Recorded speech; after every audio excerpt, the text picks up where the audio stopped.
বাবা কতদিন কতদিন দেখি না তোমায়। দিন দিন যত বড় হচ্ছি তত এতটা বেশি ম্যাচিওর হয়ে যাচ্ছি যে বাড়িতে গিয়ে মন খারাপ নিয়ে এসেও আমার না চাইতে অনেকটা অনুষ্ঠানে অ্যাটেন্ড করতে হচ্ছে আর ওখানে উপস্থাপনাও করতে হচ্ছে। জীবনটা এমনই, না চাইলেও অনেক কিছু ব্যালেন্স রেখে চলতে হয়।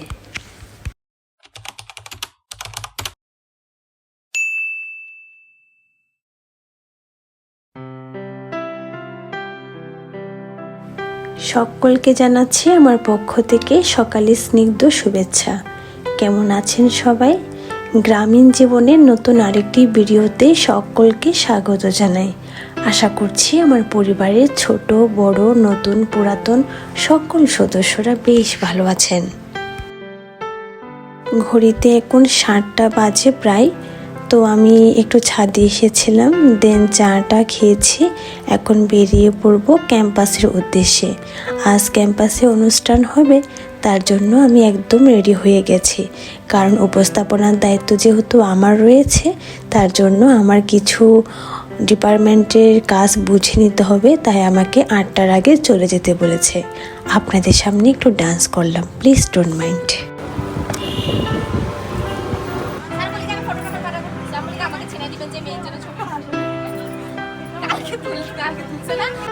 আপনারা তো দেখতেই পেলেন হালকা কিছু খাবার খেয়ে এসেছে। আর কি বলবো, সময়ের এত অপব্যবহার করে 8টা বাজে আসতে বলেছিল, আমি 8টার আগেই চলে এসেছিলাম। যদিও এটা আমার একটা অভ্যাস যে সময়ের আগেই চলে আসা। ম্যাক্সিমাম আমি 10 থেকে 15 মিনিট আগেই চলে এসেছি। আমরা সকলে আমাদের গন্তব্যে পৌঁছে গেছি। এখন আমি আসলে একা একা হাঁটাচলা করছিলাম আর আপনাদের জন্য কিছু ভিডিও নিচ্ছিলাম।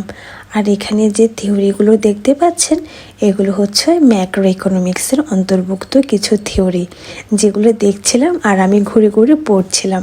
কেননা রিসেন্টলি আমরা world system theory, Adam Smith, David Ricardo, John Maynard কেইন্সের থিওরিগুলো পড়েছি। তাই আমার কেন জানি না এই বক্সগুলো চেনা চেনাই লাগছিল, বেশ ভালো লাগছিল ঘুরে ঘুরে এইসব দেখতে।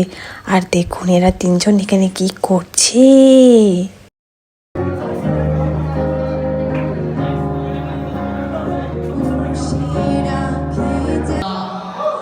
এ তো রক্তের সাথে রক্তের টান, সাথের অনেক ঊর্ধ্বে।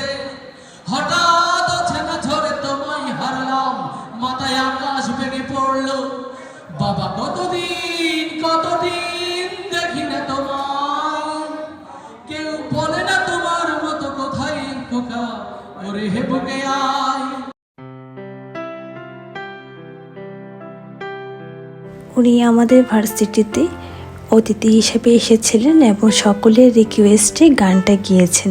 বেশ ভালো লেগেছে, কিন্তু আমার যা গলা, এই গলায় আমি কখনো গান গাই না। পাড়ার সব কাক চলে যাবে আপনাদের ওখানে, তাই গাই না। আমার পাড়ার কাক আমার কাছেই থাকুক।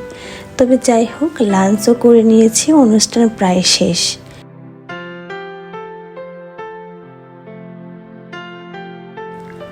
আহা হা হা, কোথাও থেকে এসে যখন শাড়িটা চেঞ্জ করে নিজের আসল রূপে ফিরে আসতে পারি, তখন নিজেকে অনেকটা হালকা লাগে।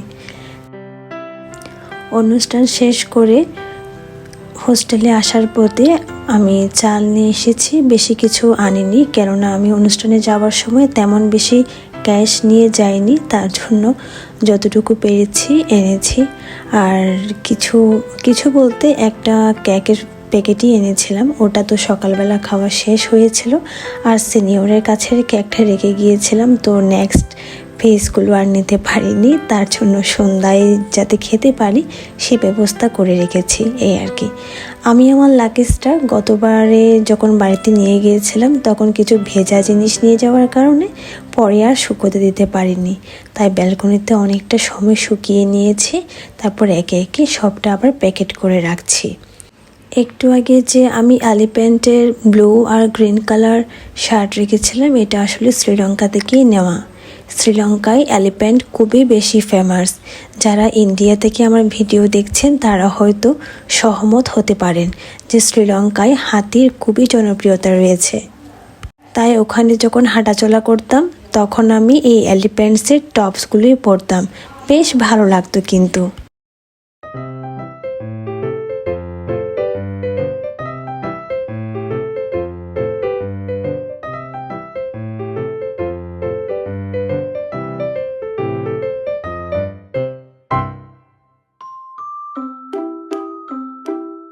ভার্সিটিতে অনেকটা বেশি এনজয় করেছি, এতটাই এনজয় করেছি যে ফিজিক্যালি আমি খুবই পেইনের মধ্যেই আছি।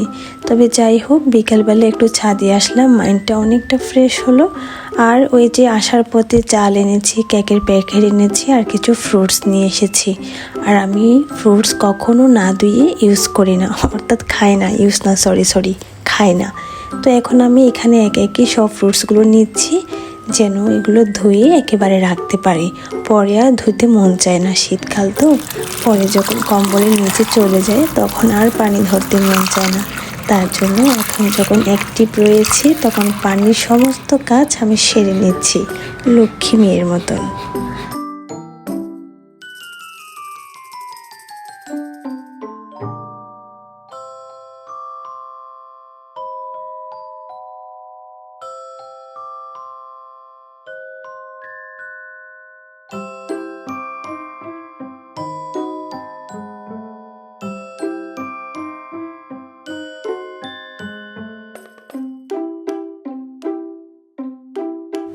তো আমার একজন জুনিয়র আমাকে আসলে ইনভাইট করেছিল, তার নাকি কিসের একটা ট্রিট, আমি আসলে শিওর মাথায় আনতে পারছি না। তো খুবই জোরাজোরি করছিল যেন ওদের সাথে গিয়ে অ্যাটেন্ড করি। তো এখানে আসলাম, এখানে আমার একজন সিনিয়র আপু ছিল, আমি ছিলাম, আর দুজন জুনিয়র ছিল। তো ওদের সাথে বসে আবার খাওয়া দাওয়া করছিলাম। বিশ্বাস করুন, খাবারটা না খেতে মন চাচ্ছিল না, কেননা বাহিরে যে ক্যাম্পাসে অনেকটা খাবার খেয়েছি, তো আর আসলে পারছিলাম না নিতে। তারপরও ফর্মালিটির জন্য খেতে হচ্ছিল এই আর কি। যদিও রান্নাটা বেশ ভালো হয়েছিল। আর সার্ভ করছিলেন আমার জুনিয়র, খুবই কিউট আর খুবই ট্যালেন্ট একজন মেয়ে, কিন্তু ও সিএসসি ডিপার্টমেন্টের স্টুডেন্ট। আর এখানে আমরা 4 ডিপার্টমেন্ট, আমি জিডিএস, একজন বিবিএ, একজন সিএসসি, আর একজন হচ্ছে ইংলিশ ডিপার্টমেন্টে। 4 আমরা ডিপার্টমেন্টের স্টুডেন্ট বসে খাওয়া দাওয়া করছি। এই আর কি, সারাটা দিন খুবই ব্যস্ততার মধ্যে কেটেছে। বাড়ি থেকে এসেছি, মনটা যতটা খারাপ ছিল ততটা এখন ততটা ভালো হয়নি, তারপর অনেকটা ভালো হয়েছে এই আর কি। তারপরেও মনে করেন, আমার যেহেতু গন্তব্য এখানে, আমার তো এখানে ভালো লাগাটা সৃষ্টি করে নিতে হবে, তাই না? ভালো লাগা সৃষ্টি না করলে কখনো তো আর একটা পরিবেশে অ্যাডজাস্ট হতে পারবো না। আর বেশি কথা বলবো না, আর বেশি ভিডিওটিও দীর্ঘায়িত করব না। যে যেখান থেকে আমার ভিডিওটি দেখছেন বা দেখেন, সব সময় সকলকে আমার পক্ষ থেকে অসংখ্য ধন্যবাদ।